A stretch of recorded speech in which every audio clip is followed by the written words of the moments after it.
கொசு தொல்லை தாங்க முடியல அப்படின்னு டயலாக் சொல்லாத ஒரு நாடு இருந்துச்சு. அங்கேயும் இப்ப கொசு வந்துருச்சாமா. அப்படி ஒரு நாடா? என்ன நாடு அது? அது வந்து ஐஸ்லாந்து. அந்த நாட்டுல வந்து கொசுவே இல்லாம இருந்திருக்கு. உண்மையான கொசுவை சொல்றியா இல்ல அரசியல்வாதிகள் எதுவும் சொல்றீங்களா? அந்த தொல்லை எல்லா நாட்டிலையும் இருக்கும்.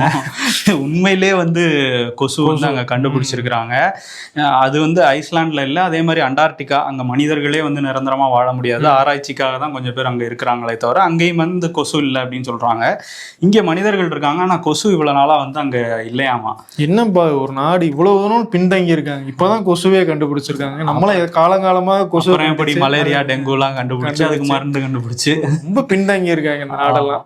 அங்க வந்து 2 பெண் கொசு ஒரு ஆண் கொசுவை ஒரு பூச்சியியல் ஆர்வலர் வந்து கண்டுபிடிச்சிருக்காரு. கண்டுபிடிச்சாரா? இங்க இருந்து எடுத்துட்டு வந்து அவரே போட்டாரா? அது இல்லாத ஒரு நாட்டுக்கு எங்க இருந்து கொசு வந்துச்சு? அதுக்கும் சொல்றாங்க அந்த தலைநகர் ரேக்கியவிக் அது பக்கத்துலதான் வந்து கண்டுபிடிச்சிருக்காங்க. அங்க வந்து சமீபத்துல ஒரு சரக்கு கப்பல் வந்திருக்கான்.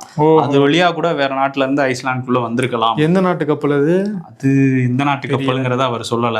நம்ம நாடா இருக்காது, நம்ம நாட்டுல இருந்து அவ்வளவு தூரம் போயிருக்காது.